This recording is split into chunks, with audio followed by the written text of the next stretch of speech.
Back to news. ఎప్పటిలానే పాఠశాలకు వెళ్లిన ఆ బాలుని గుర్తు తెలియని వ్యక్తి వచ్చి అపహరించాడు. పోలీసులు రంగంలోకి దిగడంతో 5:30 గంటల్లోనే విడిచిపెట్టాడు. తుని పట్టణంలో బాలుడి కిడ్నాప్ కలకలం రేపింది. ఆర్ఎస్పేట భాష్యం పాఠశాలలో దేశెట్టి పరమేష్ అనే బాలుడు 1వ తరగతి చదువుతున్నాడు. ఉదయం 8 గంటలకు బడికెళ్లాడు. 10:30 గంటలకు ఒక అపరిచితుడు ద్విచక్ర వాహనంపై పాఠశాలకొచ్చి పరమేష్ కు కంట్లో చుక్కల మందు వేయాలని వాచ్మెన్ కు తెలిపాడు. దీంతో వాచ్మెన్ తరగతి గదికి వెళ్లి బాలుని తెచ్చి అప్పగించాడు. పరమేష్ ఆ అపరిచితుడిని చూసి తల్లిదండ్రులు పంపి ఉంటారని భావించి ద్విచక్ర వాహనం ఎక్కి వెళ్లాడు. మధ్యాహ్నం 12 గంటల సమయంలో బాలుడి తల్లి నిర్మలాదేవి పాఠశాలకు భోజనం తీసుకుని వెళ్లగా బాబు బడిలో లేడని ఎవరో వచ్చి తీసుకెళ్లారని తెలియడంతో తల్లిదండ్రులు ఆందోళన చెందారు. వెంటనే పోలీసులను ఆశ్రయించారు. రంగంలోకి దిగిన పోలీసులు సోషల్ మీడియాలో విస్తృతంగా ప్రచారం చేయడంతో పరమేష్ తండ్రి ప్రకాష్ కు సాయంత్రం 4 గంటల వేళ అపరిచితుడు ఫోన్ చేశాడు. మీ అబ్బాయిని డి పోలవరం వద్ద ఆటో ఎక్కిస్తున్నామని తునిలోని సీఎంఆర్ సెంటర్లో ఉండాలని సూచించాడు. దీంతో వారు అక్కడికి వెళ్లి చూస్తే బాలుడు ఆటోలో నుంచి దిగి తల్లిదండ్రుల వద్దకు చేరాడు.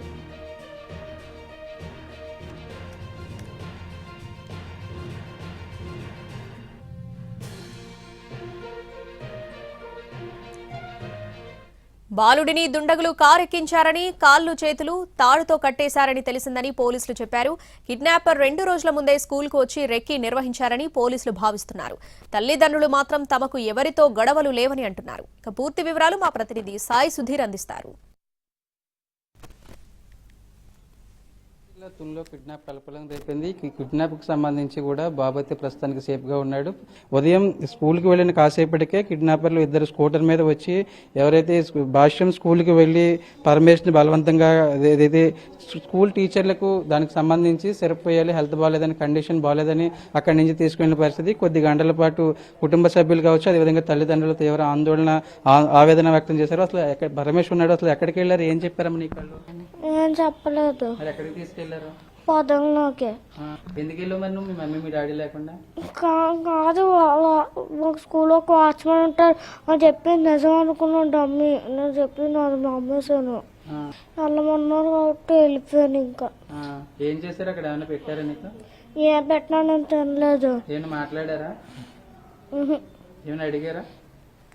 ఇక్కడ అడిగారు మీ ఇంటికి తీసుకెళ్ళిపోను లేకపోతే ఇక్కడే వదిలేను అని. ఏం చెప్పు మనం? మా ఇంటికి తీసుకెళ్ళిపో అని చెప్పా. ఏం చేశారా నిన్ను? ఏం చేశారు నిన్ను? వదిలేశారు. ఇంకా కొట్టారా? ఏమన్నా కొట్టారా? నేను కొట్టలేదు. అంటే ఎప్పుడు వెళ్ళాడండి స్కూల్కి? ఎప్పుడు వెళ్ళాడు అసలు? 8:30కి వెళ్ళాడండి ఉదయం. తర్వాత 12కి నేను లంచ్ పంపిస్తే అక్కడ అన్నారంట లేడు పరమేశ్ సిరప్ వేయడానికి వాళ్ళ అమ్మగారు అడిగారని పంపించారే, మీకు షాప్లో అబ్బాయిలు వచ్చి తీసుకెళ్ళారు అన్నారు అని మళ్ళీ తను వచ్చి లేడంట మేడం అని నాకు ఫోన్ చేశాడు. చేస్తే అదేంటి బాబు ఎవరు తీసుకెళ్ళలేదు, వెంటనే ప్రిన్సిపల్ మేడంకి ఫోన్ చేస్తే ఆవిడ నేను ఇలాగ ఫంక్షన్కి వెళ్ళారు మేడం, నేను కనుక్కుంటాను మళ్ళీ కాల్ చేస్తాను అంది. తర్వాత క్లాస్ టీచర్కి చేస్తే ఆవిడ నేను ఇవాళ ఆబ్సెంట్ మేడం అన్నారు. ఇంక మళ్ళీ తర్వాత వేరే టీచర్కి చేస్తే ఆవిడ ఫోన్ ఇంటి దగ్గర వదిలేసి వెళ్ళిపోయారంట. ఇంతలో మా మేనల్ని స్కూల్కి వెళ్ళమని ఫోన్ చేశాను, తను వెళ్ళాడు. తర్వాత ఈయన ఫోన్ చేసి లేడు పరమేష్ ఇక్కడ అని ఈయన కూడా వెళ్ళినట్టున్నారు. చెప్పగానే ఇంక పోలీస్ కంప్లైంట్ ఇచ్చేద్దాం అనుకున్నాం. ఇంక వెంటనే జరిగిపోయింది. తర్వాత వెంటనే మళ్ళీ స్కూల్కి వెళ్ళిపోయాం కంప్లైంట్ ఇచ్చి. అదే సార్. అప్పటికి మేము వెళ్ళేసరికి ప్రిన్సిపల్ మేడం ప్రిన్సిపల్ సార్ ఎవరు లేరు అక్కడ. మేము వెళ్ళాక వాళ్ళు బ్రాంచ్ ఓపెనింగ్ అంటే అక్కడి నుంచి వచ్చి మేడం తప్పు జరిగింది, నేను ఎలాగ మీ అబ్బాయిని కాదు మా అబ్బాయి అనుకుని నేను తీసుకొస్తానని ఆవిడ బాగానే మాట్లాడారు. ఎంత మాట్లాడినా వాళ్ళు స్కూల్ చేసింది తప్పు సార్. అక్కడ సీసీ ఫుటేజ్ లేదు. ఇంకా మరి ఎలాగా పేరెంట్స్ రాకుండానే అలా వాచ్మెన్ పంపించకూడదు కదా. పరమేష్ తండ్రి కూడా సార్ అసలు ఏంటి ఎవరితోనే గొడవలు ఉన్నాయా లేదంటే సార్? ఏ విధమైన లేవండి గొడవలు, ఎవరు ఎటువంటి ఇబ్బంది లేదు సార్ ఎవరితోనే. అంటే బిజినెస్ లో లేదు సార్, ఎవరితోని ఎటువంటి శత్రుత్వం కానీ ఏమి ఉండవు సార్ మాకేమైనా. మీకు ఉండవు వాళ్ళ శత్రుత్వంగా వాళ్ళు ఫీల్ అయిన వాళ్ళు అట్లా ఎవరైనా ఉన్నారా? లేరు సార్, ఎవరితోని అందరితోని మంచిగానే ఉంటాం సార్ మేము.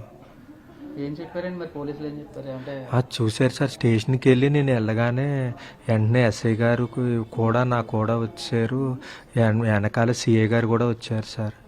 ఇద్దరు వచ్చారు స్టేషన్కి. మొత్తం అందరూ కూడా మొత్తం టీం అందరూ తిరిగి మొత్తం వాళ్ళు దయతోనే వాళ్ళు సహకారంతోనే వాళ్ళు తీసుకొచ్చారు సార్ మాకు. కానీ సిఐ గారు ఎస్ఐ గారు వాళ్ళే ఇచ్చేసారు సార్ అంతా. ఉదయం స్కూల్కి ఎవరు తీసుకెళ్లారు? ఇప్పుడులాగే మేమే మా నాన్నగారే తీసుకెళ్లారు సార్ స్కూల్కి, ప్రతిరోజు తీసుకెళ్ళినట్టే. మధ్యాహ్నం భోజనంకి పంపినప్పుడు ఇలాగ పరమేశ్వర్ ఇంటికి వచ్చాడు అన్నారు. కొట్లో అబ్బాయి తీసుకెళ్తుంటాడు సార్ ప్రతిరోజు, అలాగే తీసుకెళ్ళాడు సార్ లంచ్. పోలీసులు పూర్తి స్థాయిలో అనుమానాస్పద వ్యక్తులు ఎవరైతే ఉన్నారో అదేవిధంగా సీసీ కెమెరాలు కూడా పూర్తి స్థాయిలో పరిశీలిస్తున్నారు. తమకైతే వ్యక్తిగతంగా వ్యాపారపరంగా ఎవరితోనూ విభేదాలు లేవు. కానీ కొద్ది గంటల పాటు కుమారుడు ఎక్కడికి వెళ్ళిపోయాడు, పరమేశ్వర్ ఎక్కడికి వెళ్ళిపోయాడో తెలియని ఆందోళనతో తీవ్ర ఆందోళన ఉన్నామని తల్లిదండ్రులు చెప్తున్న పరిస్థితి. ప్రకాష్తో సాయి సుధీర్ ఎన్టీవీ తుని నుంచి.